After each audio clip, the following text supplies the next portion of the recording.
नाम से सबको जय मसीह की।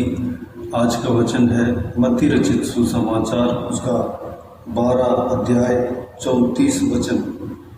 हे शाम के बच्चों, तुम बुरे होकर कैसे अच्छी बातें कह सकते हो, क्योंकि जो मन में भरा है वही मुंह पर आता है।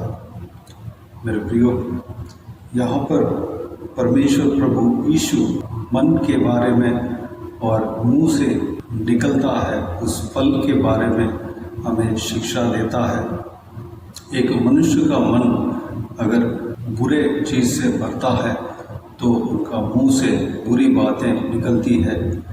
एक मनुष्य का मन, वही मन अच्छी बातों से भरता है तो उस मनुष्य का मुंह से अच्छी बातें निकलती है।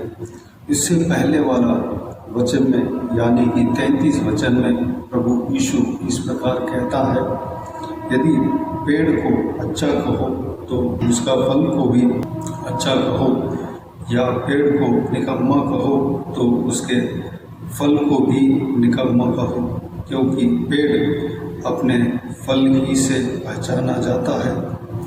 यहाँ पर एक मनुष्य का मन और उनके मुंह से निकला हुआ बातें किस तरह है, उसका उदाहरण पेड़ और फल परमेश्वर प्रभु यीशु बताता है।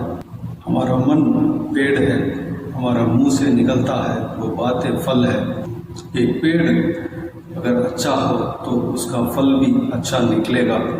अगर एक पेड़ बुरा हो तो उसका फल भी बुरा निकलेगा। अगर पेड़ अच्छा हो तो उसमें बुरा फल नहीं निकलता है। वैसे ही एक पेड़ बुरा तो उसमें अच्छा फल नहीं निकल पाता। ठीक उसी तरह मनुष्य का मन अगर खराब से भरा है, बुराई से भरा है, जो जिस विषय से वो मन भरा है वही उसका मुंह से भी निकलेगा। मेरे प्रियो, हमें इससे क्या हमें सिखलाई है? हमारे मन में क्रोध, विरोध, व्यभिचार, गंदे काम से भरते हैं या परमेश्वर का काम, परमेश्वर का वचन से भरते हैं? हमें जांचना है, सोचना है। हमारा मन में विरोध रखते हैं तो हमारा मुंह से विरोध की बातें निकलेगी। हमारा मन को प्रेम से भरते हैं तो प्रेम की बातें हमारे मुंह से निकलेगी।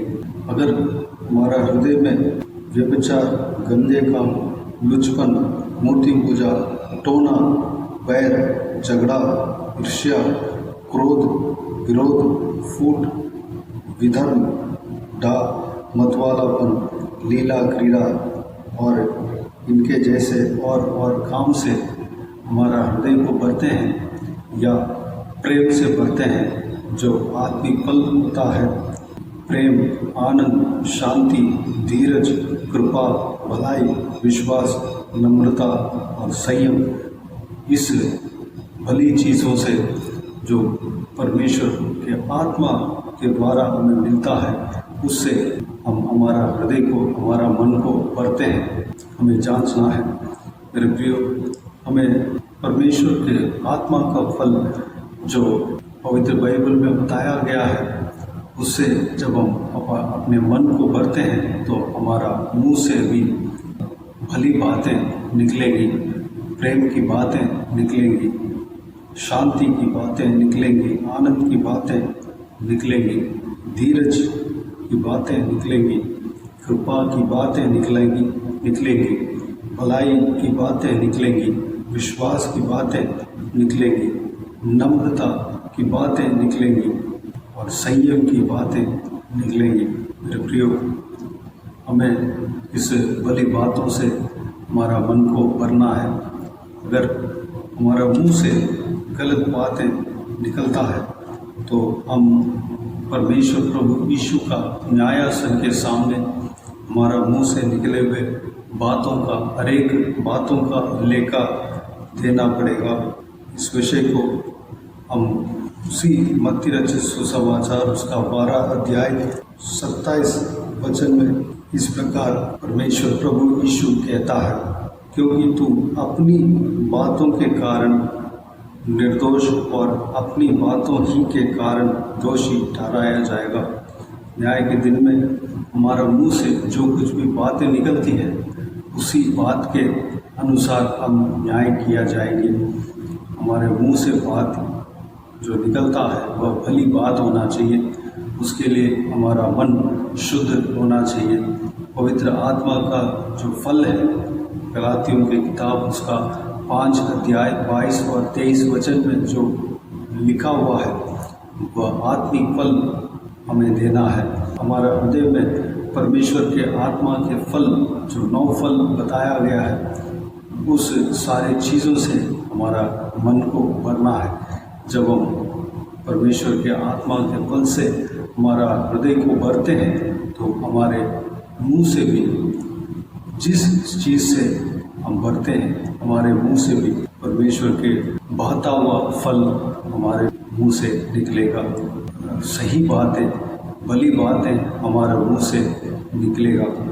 मेरे प्रियो, तो आइए हम आज से लेकर हम परमेश्वर के हाथों में हम अपने मन को परमेश्वर के लिए समर्पित करते हैं। पवित्र आत्मा का फल देने के लिए अपने आप को परमेश्वर के हाथों में समर्पित करते हैं। हमारा मन को पवित्र आत्मा के लिए खोलते हैं, हमारा हृदय का दरवाजे को पवित्र आत्मा के लिए खोलते हैं। पवित्र आत्मा व हम स्वागत करते हैं। परमेश्वर की आत्मा जब हमारा हृदय में बसता है तो आत्मिक फल हम देने पाएंगे। परमेश्वर के न्यायासन के सामने हम धर्मी जनों के बीच में खड़े रह पाएंगे। अभी तक जो हमारा मन में जो निकम्मी बातें थी सब कुछ आज अभी इस वक्त हम हटाएंगे। हमारा हृदय को शुद्ध करेंगे, हमारा हृदय को परमेश्वर के सामने ढेलेंगे, परमेश्वर से कहेंगे, हे परमेश्वर हमारे मन को शुद्ध करना, आप हमारे मन में बसना। और एक वचन में पढ़ना चाहूँगा, मत्ती रचित सुसमाचार उसका 6 अध्याय 22 और 23 वचन में प्रभु यीशु इस प्रकार कहता है, शरीर का दिया आँख है, इसलिए यदि तेरी आँख निर्मल हो तो तेरा सारा शरीर भी उजाला होगा, परंतु यदि तेरी आँख बुरी हो तो तेरा सारा शरीर भी अंधियारा होगा। इस कारण वह उजियाला जो तुझ में है यदि अंधियारा हो तो वह अंधकार कैसा बड़ा होगा। यहाँ पर प्रभु यीशु कहता है हमारा आँख को शुद्ध रखना है। हमारा आँख अगर उजियाला हो तो हमारा पूरा शरीर उजियाला होगा। हमारा आँख अगर अंधियारा हो तो हमारा पूरा शरीर अंधियारा होगा। अगर हमारा आँख को बचाते हैं, हमारा आँख को शुद्ध रखते हैं तो हमारा मन भी शुद्ध रहेगा। हमारा हृदय का आँख को हमें शुद्ध रखना है, हमारा सोच विचार को शुद्ध रखना है, हमारा आँख को बचा कर रखना है। बुरी चीज़ों को नहीं देखना है, बुरी बातों को नहीं देखना है, भली बातों को हमें देखना है, अच्छी बातों को हमें देखना है। जो कुछ भी हम देखते हैं वही हमारा मन में भरेगा, हमारा शरीर में भरेगा। हमारा शरीर को हमारा आँख ही उजियाला या अंधियारा करने का द्वार होता है। हम परमेश्वर के वचन को पढ़ें, मनन करें, परमेश्वर का वचन से हमारा हृदय को भरें, परमेश्वर के बहता हुआ कार्य से हमारा हृदय को भरें। हमारा मुंह से भली बातें निकलेंगी। परमेश्वर के सिंहासन के सामने हम धर्मी जनों के बीच में खड़े रह पाएंगे, अनंत जीवन में प्रवेश करने पाएंगे। तो आइए मेरे प्रियो, इस बात के लिए जो कुछ भी हमने मनन किया है उस सारे बातों के लिए हम अपने आप को परमेश्वर के हाथों में समर्पित करें। हमारा आँख को परमेश्वर के बहता हुआ द्वार बनाए, हमारा मन को परमेश्वर के बहता हुआ पेड़ बनाए, हमारे मुंह से जो निकलता है वो बातें परमेश्वर के बहता हुआ फल बनाए। तो आइए हम प्रार्थना में जाएं। स्वर्गीय पिता, दयालु परमेश्वर, आपको धन्यवाद देता हूँ आज का इस बहुमूल्य वचनों के लिए। आपको धन्यवाद देता हूँ परमेश्वर। बीते हुए दिनों में हमें संभाला, बचाया, सुरक्षित रखा। आपको धन्यवाद देता हूँ पिता। आज का दिन में आपने हमसे बातें किया, आपको धन्यवाद देता हूँ परमेश्वर। बुरा पेड़ से बुरी फल निकलती है परमेश्वर, अच्छा पेड़ से अच्छा फल निकलती है पिता। अच्छा पेड़ से बुरा फल नहीं निकलता है, वैसे ही बुरे पेड़ से अच्छा फल नहीं निकलता है। हालेलुया पिताजी, हमारा मन अच्छा होना चाहिए परमेश्वर। हमारे मन आत्मिक फल परमेश्वर, उस नव फल से हमारा हृदय को भरना परमेश्वर। हमारा हृदय में प्रेम, आनंद, शांति, धीरज, कृपा, भलाई, नम्रता और संयम सारा चीज़ों से भरना पिता। हमारा हृदय को भरना पिताजी।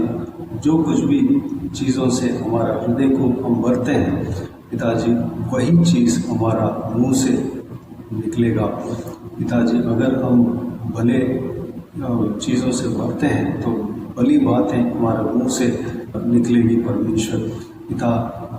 जैसे वचन में हमने देखा है, ये हमारे मुंह से निकला हुआ बातों के कारण हम दोषी या निर्दोषी ठहराए जाएंगे परमेश्वर पिताजी। आपके सिंहासन के सामने हम धर्मी जन के बीच में खड़ा होना चाहते हैं परमेश्वर। हम धर्मी बनकर हम खड़े होना चाहते हैं पिता। उसके लिए हमारा मुंह से जो निकलता है वो बातें शुद्ध रहना चाहिए परमेश्वर। हमारा मुंह का चौकसी करना परमेश्वर। हालेलुया। हमारा मुंह से जो बात निकलता है वह शुद्ध रहने पाए परमेश्वर। आपके खिलाफ जो कुछ भी बातें हैं जो हमारा हृदय में है, सारा बुरी बातों को हमारा हृदय से दूर करना परमेश्वर, हटाना पिता, प्रेम से भरना पिता। धन्यवाद देता हूँ परमेश्वर पिताजी। मत्ती रचित सुसमाचार उसका 6 अध्याय 22-23 वचन के अनुसार हमारा आँख शुद्ध रहने पाए परमेश्वर, तब हमारा शरीर शुद्ध रहेगा। हमारा आँखों के द्वारा भली चीज़ घुसने पाए, हमारा आँखों के द्वारा अच्छा चीज़ घुसने पाए, आपका वचन घुसने पाए, भली चीज़ घुसने पाए परमेश्वर। कोई बुरा चीज़ को हम देखने न पाए, अनुग्रह देना पिता। हमारा आँख को सुरक्षित रखना पिता। धन्यवाद देता हूँ। हमारा आँख को बचा कर रखने के लिए हमें सहायता करना पिता, मदद करना। हालेलुया। हम सबको आशीष देना, संभालना परमेश्वर। जो कोई भी जन इस वीडियो को देख रहे हैं और सुन रहे हैं परमेश्वर, तो सभी के जीवन में परमेश्वर हालेलुया कार्य करना, इस वचनों के द्वारा परमेश्वर हम कार्य करेंगे। धन्यवाद देता हूँ। हर एक के जीवन में कार्य करना परमेश्वर, हर एक जन को चलाना परमेश्वर। हाँ परमेश्वर, हर एक जन को आशीष देना, संभालना, बाकी सारे बातों को आपके हाथों में सौंप दे। सभी को आशीष देना, सुरक्षित रखना, कोई कमी घटी नहीं होने देना। आज के दिन में जो कुछ भी काम करने जा रहे हैं, सारा कामों में सफलता देना परमेश्वर। हालेलुया। सबको सुरक्षित रखना, सबका ज़रूरतों को पूरा करना परमेश्वर। धन्यवाद देता हूँ परमेश्वर। हालेलुया। हर एक का संग रहना, चलाना पिता। बाकी सारे बातों को आपके हाथों में सौंपता हूँ परमेश्वर। जो कोई भी बीमार है उन्हें छूकर चंगा करना प्रभु यीशु मसीह के नाम से चंगा होने पाए। जो कोई भी जन दुख तकलीफ में है, सारा दुख तकलीफ को दूर करना, परेशानियों को दूर करना परमेश्वर, सुरक्षित रखना। हालेलुया। धन्यवाद देता हूँ परमेश्वर। सारी बातों को आपके हाथों में सौंपते, सारा जलाल, आदर, महिमा आपको मिलते रहे। सारा दुआ प्रार्थना को प्रभु यीशु मसीह के नाम से मांगते हैं, सुन और ग्रहण कर। आमीन आमीन। प्रभु यीशु मसीह के नाम से प्रभु यीशु मसीह का आशीष और अनुग्रह हम सभी के ऊपर बने रहे। आमीन आमीन। मेरे प्रियो, इस चैनल को सब्सक्राइब करें और शेयर करें। अगर किसी को भी प्रार्थना का विषय हो तो डिस्क्रिप्शन में और स्क्रीन में दिया हुआ नंबर पर कॉल करके प्रार्थना करा सकते हैं। हम आपके लिए प्रार्थना करेंगे। इस सेवकाई के द्वारा परमेश्वर आपके जीवन में कार्य किया हो वो भी हमें बता सकते हैं, ताकि हम सब मिलकर परमेश्वर को धन्यवाद दे सकें, महिमा कर सकें। आप अपना पर्सनल प्रेयर में, व्यक्तिगत प्रार्थना में हमारे लिए प्रार्थना कीजिए। हमारा परिवार के लिए, सेवकाई के लिए, सेवकाई में जुड़े हुए हर एक जन के लिए प्रार्थना कीजिए। सबका तरक्की, आत्मिक उन्नति के लिए प्रार्थना कीजिए, आशीष के लिए प्रार्थना कीजिए। प्रभु यीशु आप सबको आशीष दे। आमीन आमीन।